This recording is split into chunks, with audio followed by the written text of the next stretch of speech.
private equity, they tend to use, between 40 and 80% debt to go acquire businesses. TideRock, we are 100% equity, so we don't use any debt when we acquire business. And the significant benefit there is as we're operating these businesses, we are not operating them with the sole intention of making debt payments. We're operating them with the sole intention of growing them and making sure that the foundation is growing in a way that can sustain. We are generally in the business of taking your legacy and growing that legacy rather than trying to combine 10 legacies into one and make that work. Welcome to Business Ninjas, brought to you by WriteForMe, where you'll hear from business leaders who are out there growing their business and slaying it every day. Learn from the masters. Let's get started.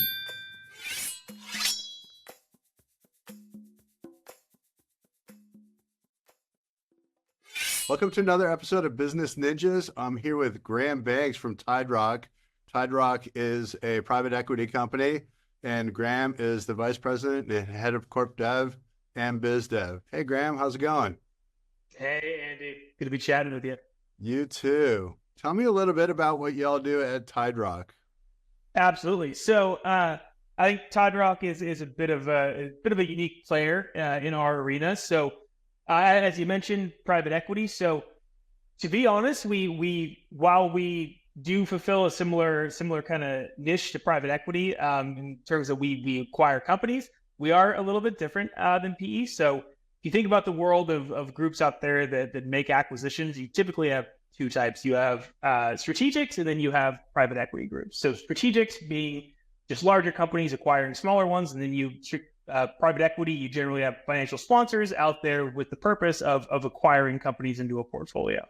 So we kind of sit somewhere neatly in the middle in that we're not necessarily a strategic, so we're what you'd call a holding company, and we're not necessarily a private equity group because we don't use individual funds, we don't use debt in our acquisitions. We do a couple things pretty differently, or pretty different than private equity might do. And I would say the biggest differences between us and PE are A, we don't use debt, and B, our hold period is not defined by the life of a fund. So typically private equity groups will have a 7-year fund or a 10-year fund in which they acquire companies and then they have to have those exits kind of set up and made by the end of those funds so they can return capital to investors. Because our model is set up more as a permanent holding company, there is no end of life to our fund. Our fund goes into perpetuity, or our pool of capital goes into perpetuity. All of our companies are acquired into that same pool of capital. And the benefit of that is that we're not acquiring companies saying, hey, we have to have this thing bought and sold in 3-4 years or something like that. We can hold companies indefinitely if we want to. We can hold them through upturns, through downturns. And frankly, not having debt payments on those companies allows us to kind of grow them in more of a healthy, organic manner. That's great. Yeah, that makes a lot of sense. In my experience with private equity companies, oftentimes what the broader strategy will be is that a PE company will acquire a pool of companies. First, they'll create like a holding company for that category. It might be a healthcare company, it might be a manufacturing company. And then they buy one company to start that new LLC or that new holding company, and then buy other companies and do a roll-up of businesses in that particular category, and then create efficiencies there, and then sell it off as kind of an optimized asset. Tell me a little bit about your strategy. How do you guys approach acquisitions? And then once an acquisition happens, do you follow that same model or do you go with something different? So we're a bit of a hybrid of that. So we do a little bit of that, but I think we steer clear of some of the potential pitfalls there. So our model from the acquisition side, we've frankly streamlined it to be more optimal for, let's call it, small to medium-sized business owners. The not using of debt, I mean, that's just a huge piece. If you don't have a bank doing their own due diligence, you can be a lot more efficient in how you go through a process from LOI to final closing. That being said, we acquire two types of companies. This is the general across the industry, either platforms or add-ons. So either something is a net new company for us, or it's an add-on to a company that we already own. I would say in stark contrast to maybe quite a few other PE groups out there, we are not out there trying to jam 10 companies into one. We'll make a couple strategic acquisitions for our platform companies if it makes sense, but it's not something that we have to do. And we have probably a more significant focus on new platforms than a lot of other groups would. So a big piece of this, and that we talk with business sellers about all the time, is we are generally in the business of taking your legacy and growing that legacy rather than trying to combine 10 legacies into one and make that work.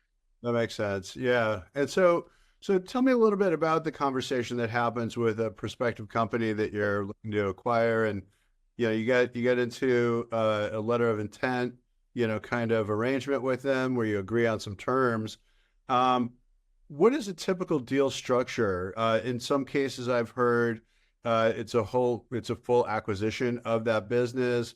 In others, it's a partial acquisition, and then you invest in the business to scale it to the next level, and then sell it, and the owners get a second bite of the apple in that kind of a scenario. Tell me a little bit about how you guys do it. One of the benefits of us being a holding company and not a classic private equity fund is that we've actually got some unique tools in our belt here to work with business owners and kind of structure deals that in a way that I think they tend to lean or gravitate towards a little more. And one of those things that we have is, because we are not a private equity fund that has a closed-end amount of capital in maybe fund 1, fund 2, fund 3, and we are always raising into that same pool, we can actually give sellers the opportunity or option to contribute any portion of the deal proceed they might like into Tide Rock as an investor at the time of the acquisition. So this is something that, to be frank, I've not seen with any other acquirers out there. The most common play is groups will say, hey, you can go ahead and roll a percentage of equity, which is what you just mentioned, into the company once we acquire it. So you'll maybe retain 10% or 20%. And when we go to sell it, you'll get a second bite of the apple that in theory should be worth more at the time of exit. So while we do that, and we've got companies where sellers have retained certain portions of ownership, we have another option on the table, which is you can take anywhere from 0 to 100% of the proceeds from the deal and actually contribute that in as an investment into Tide Rock. And that is now spread across the entire portfolio. So now you're essentially taking what was presumed to be a concentrated facet of your net worth and spreading that out across an entire portfolio of lower middle market companies that all have similar growth trajectories. And then the probably more significant benefit is the way we pay our investors back is via quarterly distributions. So each quarter, we distribute the aggregate free cash flow from all of our portfolio companies out to our investors. Now, many of whom are former sellers of companies to Tide Rock. So as someone who would elect to contribute a portion of the deal proceeds into Tide Rock as an investment, you are then privy to those quarterly distributions into perpetuity, which tends to be a pretty strong estate planning tool. So we see it especially attractive to business owners who are eyeing retirement and saying, hey, I'm looking to retire, but once I get this check, whether it's a $5 million check, $10 million check, a $20, $30, $40 million check, I'm going to then go to a wealth manager or a financial advisor and, I invest in real estate or, put them in any number of funds that those managers suggest. This is essentially a way of getting one of these alternative investments, but you can actually get it on a pre-tax basis. So you take $1 million in the state of California and you sell your company to take $1 million out of the proceeds. Uncle Sam is going to take, 40+% of that right off the top. Using this method, you defer 100% of cap gains tax on that portion. So not only are you investing a greater amount on a pre-tax basis, you're then receiving those quarterly distributions every quarter moving forwards. And those units and that investment into Tide Rock can actually be passed on to your heirs as well. So long-winded way of saying it tends to be very attractive to those who are, looking at retirement, or that's kind of the phase of their life that they're in. Very cool deal structure. I like that a lot. That scenario that you just mentioned is a very common one, is that, somebody will cash out on a transaction and then they'll go to a wealth manager and kind of figure out, their second life there and how that might work. And to hear that you guys have a plan like that is really encouraging, because it's I can see how that could be a really great sweetener and incentive for a seller to then, have ongoing distributions. Are there other like tax planning kinds of some PE companies do either tax planning or wealth planning or other kind of tertiary services to help sellers make as much of their capital as possible in that transaction? Do you do any other kind of advising or connect your sellers with wealth managers or those kinds of people in the transaction? Typically, I would say the vast majority of the time, our sellers come to us already having a wealth manager, given that a lot of these sellers are legacy, meaning either this company is something that's been in their family from multiple generations, or this company that they've been running for 20, 30 plus years. And a lot of them tend to come with their own wealth managers and CPAs. To be honest, a lot of our time is spent on the due diligence and explaining to them the inner workings of Tide Rock, and making sure that they understand the investment behind, if they were to contribute a portion of the deal into Tide Rock. And I think to date, like 85% plus of sellers have elected to do so. And if you look at states like California, Massachusetts, New York that have higher tax rates, it becomes almost a no-brainer there. Just the tax advantages themselves are pretty staggering. But the other side to it that we think is really strong is taking that out and dispersing it across an entire portfolio of companies, all that are doing slightly different pieces of different verticals, or operating in different verticals. Some might be in steel, some might be in specialty recycling, some might be in printed circuit board assembly. So you're really getting that diversification. But I think the more significant angle of that is getting those distributions on an ongoing quarterly basis can be something that otherwise may have been lacking going into retirement, because a lot of alternative investments, frankly, you make the investment and then the investment's in for 10 years and you get the money in the back end. This one, every single quarter kicks cash, which tends to be pretty attractive. Yeah, that's great. That's really interesting. On the note of the kind of portfolio companies you have, tell me a little bit about the profile of when you target a possible acquisition target. What goes into that, and what kind of companies do you look for? Typically, we start at the highest level, meaning we'll build an idea of what a general company would look like that we like, and that typically is economically resilient, something that's not super susceptible to the greater ups and downs of the economy. Now, granted, that's all relative. Every company fluctuates to a certain degree with the economy in one direction or the other. But the other pieces are we look for companies that have got a well-built team. So that's become a much larger area of focus for us.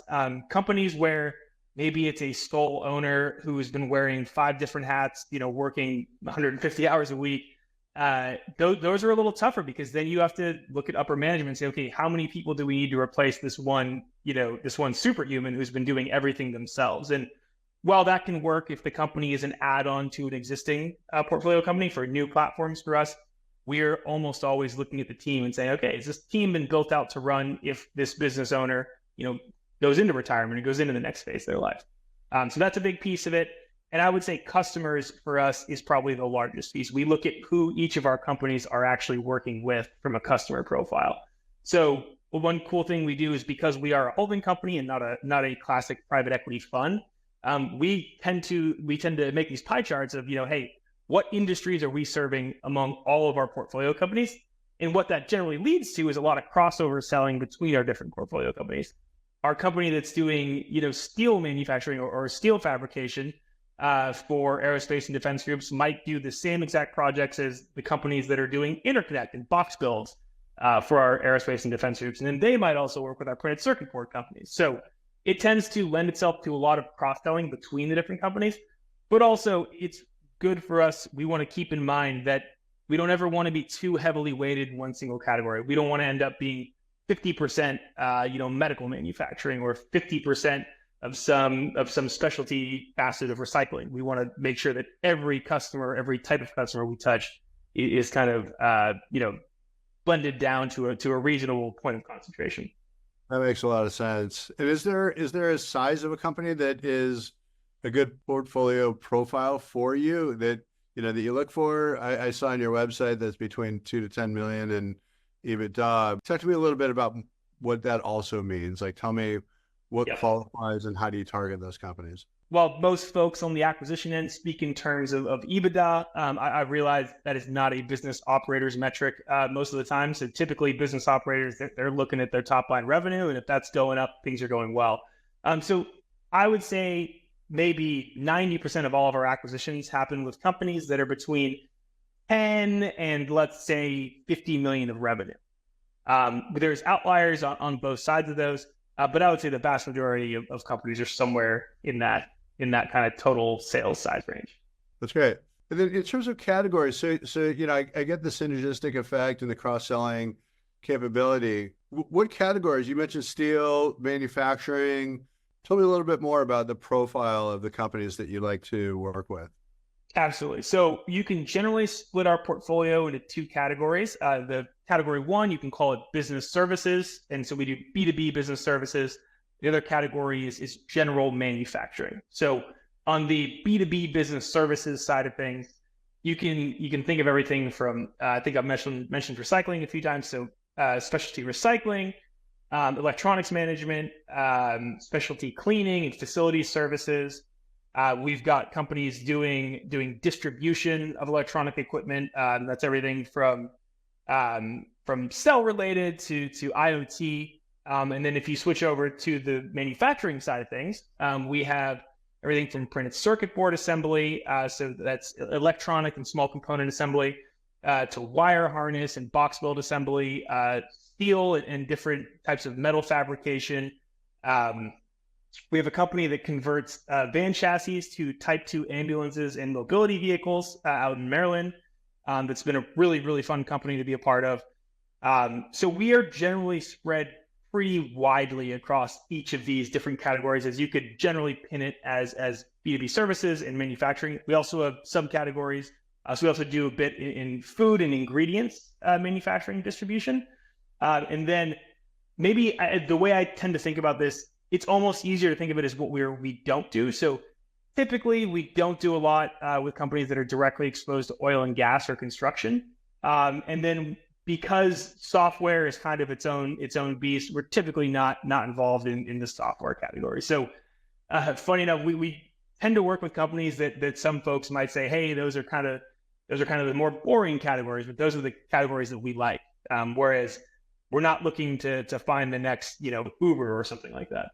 That makes sense. Yeah. And so what's the playbook? So somebody, let's say you acquire a company, they fit your profile, you end up going through the whole transaction with them, and they're already growing, obviously, because you've been attracted to them and acquired them. What's the playbook from there to help them grow? It seems like there's, really two primary tracks. There's create more efficiency in their operations, and then also create growth opportunities for them as well. Talk to me a little bit about how you frame that up and how you guys help make that happen.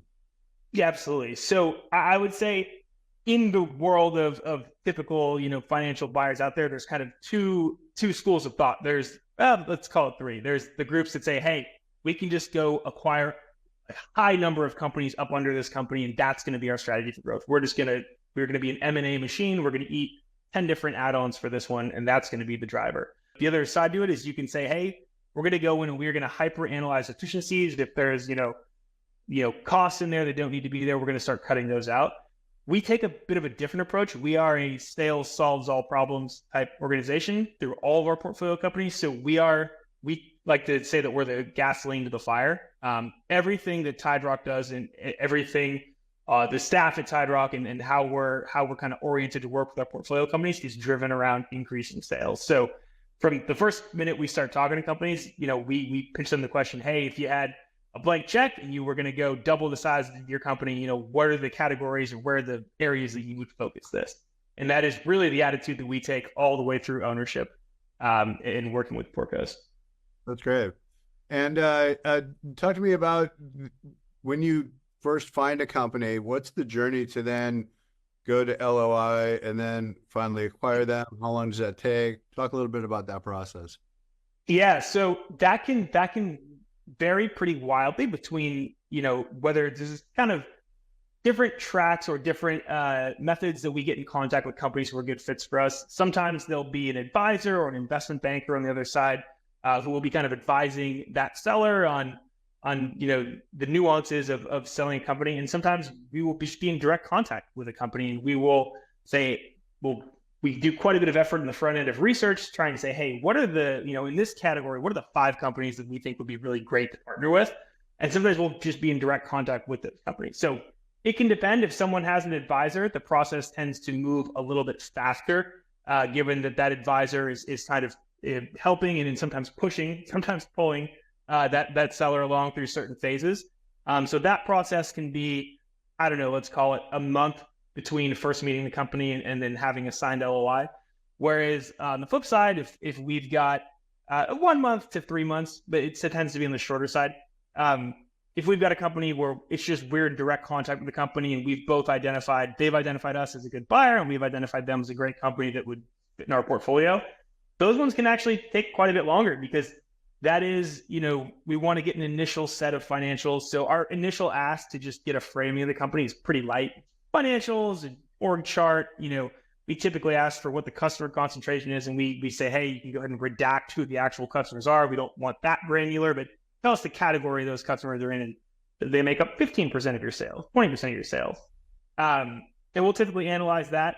And when everything is working easily, that process can be a month too, but a lot of times that'll end up being, I don't know, 2 months to 6 months. And then you have outliers too. I have companies where I've been in contact with the owner of the company for years and check in with them once a quarter and they say, hey, we're almost to our goals. Let's check in next quarter. And then, 3 years into it, they can say, all right, we've hit our goal. I'm where I want to be. Let's talk about selling.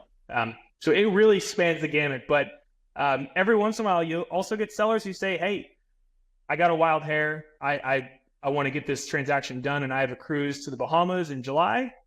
Let's make it happen quickly. So I've seen all cases. Right. So interesting. I love that. And so what's next for you guys? What's your focus here? What does the rest of 2024 look like, and what's on the horizon for you in 25? Rest of 2024, Tide Rock and my team in general. So my team is we call ourselves, corporate development here at Tide Rock. Some folks might call it business development, but there's more of a maintained relationship all the way through ownership of the companies with my team. But our goal is definitely to acquire new platform companies. So we are looking to acquire net new companies in probably, net new categories that we're not currently in, which is exciting. As I said before, there's two types. There's the add-ons and there's net new platforms. And while add-ons can typically be a bit smoother because those companies, maybe they're smaller and it's in a category you already know very, very intimately. The net new ones are pretty fun to work with because it's a new industry that we're not in, and we typically have we've typically got a short list of maybe 5 industries that we say, hey, we're not currently here, but we want to be. And that's where I think things get really fun. So I'll give you a good example. One category for us is the co-packing in the food manufacturing space. So it's a category that we've liked for a long time, and now we have the full green light to go and find the best company that we can in that space and start that category off for Tide Rock. Very cool.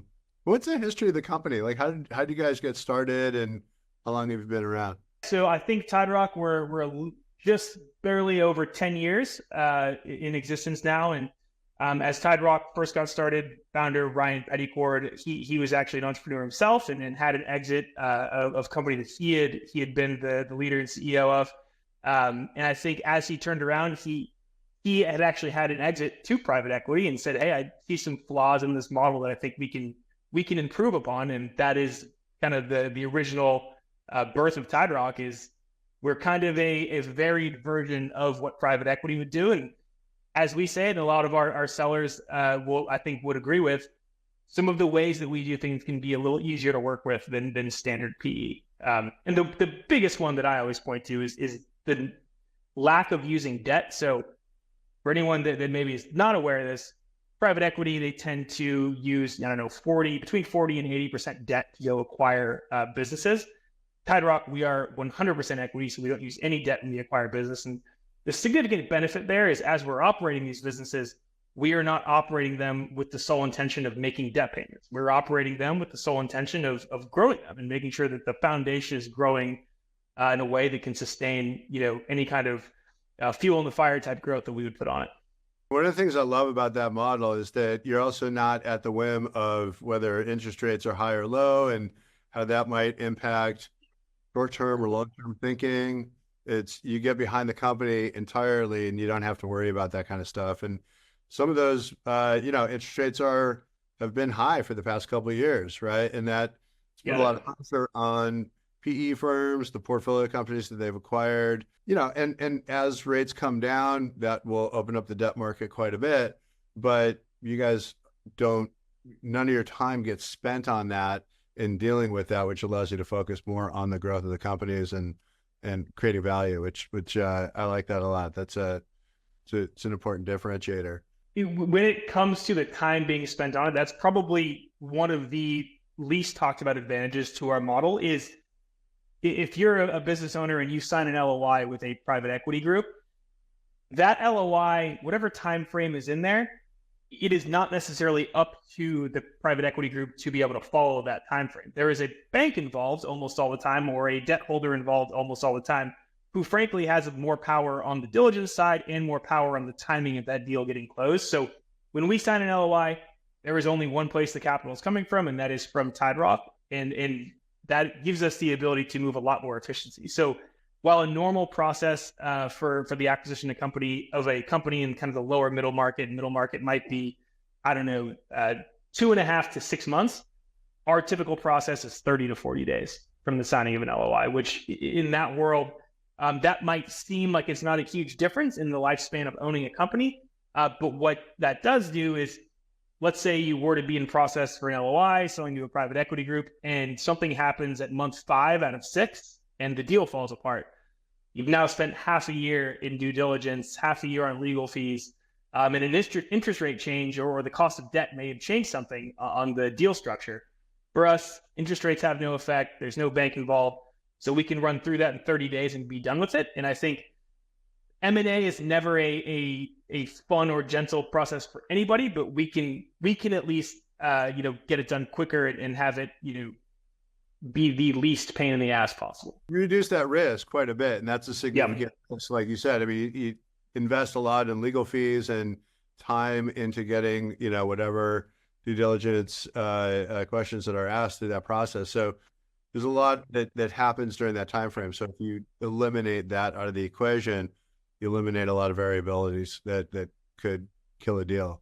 100%. And I think the last thing that anybody wants in a process is a 6-month M&A process where the seller, who is playing an integral role in the company as a CEO or as some kind of leadership position, them taking their eye off the ball of operating the company for 6 months, right, does not tend to bode well for either party. So we try and avoid that at all costs. We want to make sure that the process is efficient and quick as it possibly can be. Fantastic. That's great. Well, this has been great, Graham. I really appreciate it. Really enjoyed learning about Tide Rock and how you guys operate and the kind of companies that you look for. Learn more at tiderock.com, and feel free to reach out to Graham when you do. Absolutely. It's been a pleasure talking Appreciate with you. it. Appreciate it. Thanks. Okay.